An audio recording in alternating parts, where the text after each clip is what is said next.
Estamos de regreso aquí. No, me quedé en que revisé la lista de los países que se abstuvieron, 57, y me llamó la atención China, mientras Cuba votó en contra. No, mira, China se abstuvo la India, que tú ya mencionaste, se abstuvo Brasil, muchos de los países aliados de Rusia, de países que giran en esa onda. Zimbabue se abstuvo, Vietnam se abstuvo Colombia, Ya. Etiopía se abstuvo, Eritrea votó a favor, pero Etiopía se abstiene. Y Eritrea vota a favor, Dios mío. Yo no, tú te dabas una pregunta antes de pasar y no creo que haya respuesta que pueda justificarla para el canciller cubano. Y recordemos el historial de Cuba votando en las Naciones Unidas en todas las resoluciones que se han presentado allí en las Naciones Unidas sobre Ucrania, sobre el tema de Crimea, sobre la violación de derechos humanos. Cuba siempre ha estado en contra. Formaron un escándalo cuando ahora que Ucrania apoyó votó en contra de la resolución del embargo que ellos ponen, Sí. Y te das cuenta que siempre ellos en las Naciones Unidas han utilizado ese foro para acusar a Estados Unidos, pero en el tema de Rusia, mira, Cuba el voto que se hizo no solamente los derechos humanos y el tema de la invasión, sino también lo de la planta nuclear de Zaporozhia. Sí. Ahí también Cuba se limpió las manos, le echó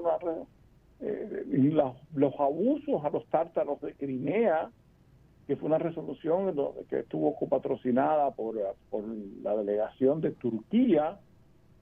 Cuba ahí inmediatamente también se volvió a lavar las manos, se retiró y votó en contra. En ese sentido ha sido Cuba un aliado fundamental de Rusia en lo que es el tema del apoyo que necesita Rusia en las Naciones Unidas para presentarse de esa manera. Claro.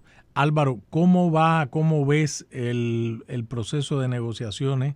El famoso plan que unos dicen que tiene 26 puntos, otros que tiene 28. La reunión de Steve Witkoff, el enviado especial con la contraparte rusa, las declaraciones de Putin en los últimos días. A tu juicio, ¿cuál es la situación? ¿Hay un avance? ¿No lo hay? La reunión de Marco Rubio con el consejero de Seguridad Nacional del gobierno de Volodymyr Zelensky. ¿Cómo ves el panorama?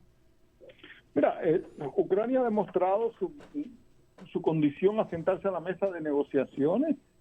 Aquí mismito, las negociaciones con Estados Unidos, que encabezó Marco Rubio, y el secretario de Seguridad Nacional, que es un ucraniano, pero de origen tártaro de Crimea. Ya. Fue por un tiempo ministro de Defensa después de la guerra, después de la invasión. Fueron aquí en Hallander. O sea, durante 2 fines de semana consecutivos, el sur de la Florida fue el centro de las negociaciones. El Zelensky se desplazó después a París, allí han tenido negociaciones. Zelensky ha ido a Turquía, donde quiera que ha habido una oportunidad, Ucrania se ha manifestado a favor de buscar una salida política, una salida que ponga fin al conflicto y evitar esto que estábamos hablando al inicio del secuestro de los niños por parte de Rusia. Hasta ahora quien no ha querido iniciar una negociación ha sido Rusia. Para ellos todas las condiciones que ellos puedan aceptar pasa por el control de Ucrania, por poner una serie de trabas que ningún país puede aceptar, un país soberano, independiente, como que puedes o tú pertenecer o no a una agrupación militar en el continente donde tú vives. Eso fue parte de las exigencias de Putin para lo que él le llama la seguridad de Rusia. Fíjate que después que comenzó una de las causas es que Ucrania quería entrar en la OTAN. Uh-huh. Ellos no podían permitir de que la OTAN estuviera tan cerca de su frontera. En cuanto comenzó la guerra, el país que tiene extranjero con mayor frontera con Rusia es Finlandia. Claro. Los países de Europa. De la OTAN, claro. Y enseguida entró en la OTAN corriendo. Y Suecia, que siempre es un país neutral, que se ha caracterizado por esa neutralidad desde 1712, míralo cómo volvió de nuevo a esta agrupación militar. Por eso te digo que Rusia lo que busca es no el fin del conflicto para lograr una paz, sino el fin de Ucrania como nación. Busca el someter a los ucranianos, anexarse la mayor cantidad posible. Que uno de los planes que Rusia presentó primero es la que le dieran todo lo que ellos llamaban el Novarrasia, que todo el sur de Ucrania, incluido Odessa, Jersón, imagínate, y parte de lo que tiene ahora Mariupol, y los ucranianos.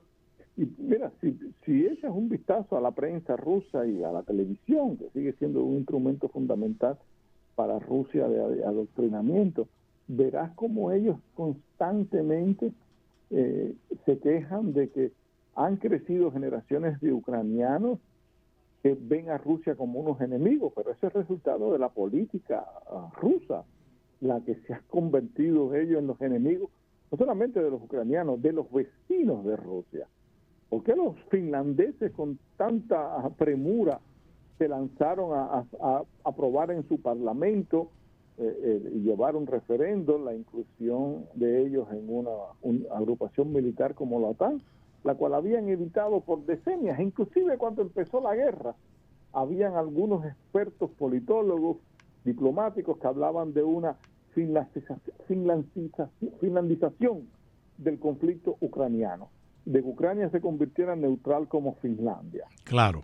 Y en meses lo que hizo fue Finlandia convertirse en un país miembro de una organización militar regional. No, y sobre todo el pasado en el siglo XX que tienen Rusia, que tuvieron la entonces Unión Soviética y Finlandia en 1940. Pero en el siglo XXI, mira Rusia lo que hizo con Georgia. Claro. No hay que ir al siglo XX. El siglo XXI te ha demostrado. ¿Qué pasó en el 2014 cuando se apropiaron Crimea? La expansión. Fíjate, cada 10 años Rusia se ha anexado un pedazo de una ex república soviética. Abjasia y Osetia del Sur. Lo hicieron en el 2008, en agosto del 2008, cuando comenzaron los Juegos Olímpicos de Pekín. Después, al finalizar los Juegos Olímpicos de Invierno de Sochi en el 2014, toman Crimea, y ahora en febrero del 22 iniciaron esta... que nunca olvidemos que la guerra comenzó en el 2014 y no en el 22. En el 2014. ¿Tú crees que Ucrania, es posible pensar que Ucrania pueda recuperar los territorios del Donbass hoy ocupados por los rusos? Donetsk, Luhansk, o no? ¿O tú crees que ya eso...? Mira, militarmente hablando, Ucrania lo puede lograr con el apoyo de Occidente y los Estados Unidos. Recordemos que hasta el propio presidente Donald Trump declaró que Ucrania era capaz de volver a conquistar los territorios que tenía. Y aquí hay un tema, no solamente, Miguel, que hablamos de que si puede o no recuperar. Aquí estamos hablando de las fronteras en el siglo XXI, que se puedan o no permitir el cambiarlas.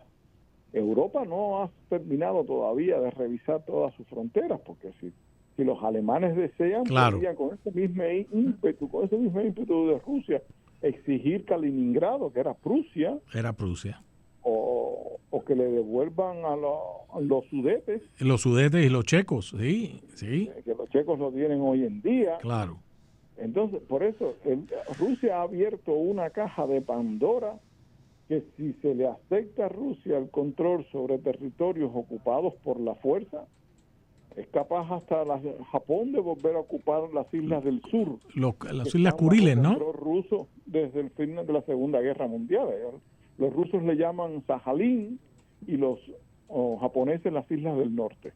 Y también tienen en los rusos conflicto con territorios chinos, según... También hay unas porciones grandes de China. Mira, el presidente Trump logró sentar en la mesa de negociaciones Armenia y Azerbaiyán. Sí. Unos conflictos que venían desde la época del comisario de las nacionalidades del primer soviet que existió, que era Joseph Vissarionovich Stalin. Correcto. Stalin, el primer cargo oficial que tuvo en la Unión Soviética fue el comisario de las nacionalidades y transformó todas las fronteras a su manera. Así es. Entonces, si se va hoy a ver, entonces Polonia podría otra vez pedir parte de Bielorrusia que tiene, entonces hasta Minsk. Exigir, hasta Minsk. Eso era parte del ducado lituano-polaco. Lituano-polaco, correcto. Y si te pones a ver, entonces los polacos también podrían pedir el oeste de Ucrania, que una vez perteneció a Austria-Hungría, o los húngaros podrían pedir todo eso. Rumanía, sí. Parte de Bukovina, que no solamente tenía a Moldavia, sino también tenía parte de la región de Ucrania y de la República Checa. No, hoy países, Serbia, Croacia, Macedonia del Norte, eso es un enredo. Bueno, ¿recuerdas la discusión que hubo en las Naciones Unidas simplemente por el nombre de Macedonia? Porque los griegos se negaban a que fuera un país que tuviera el nombre de Macedonia, porque decía que eso era de griego, correcto. Y al final fue por una época la ex República Socialista de Macedonia, y al final transaron por Macedonia del Norte. Conforme hay un Sudán y un Sudán del Sur. Y un Yemen y un Yemen del Sur, claro. En fin, que si tú te pones a abrir esos temas en Europa de la territorialidad y el reclamo, mira, volveremos a las épocas medievales donde viste la guerra de los 30 años, guerra de 10 años, o la guerra de las rosas en Inglaterra. Vamos a tener guerra entonces todas por século seculorum. Así es. Álvaro, qué placer, y creo que nuestra audiencia la ha disfrutado tanto como yo. No pierdas el camino y aquí estamos en la Resistencia. Bueno, muchas gracias por la invitación y nada, saludos a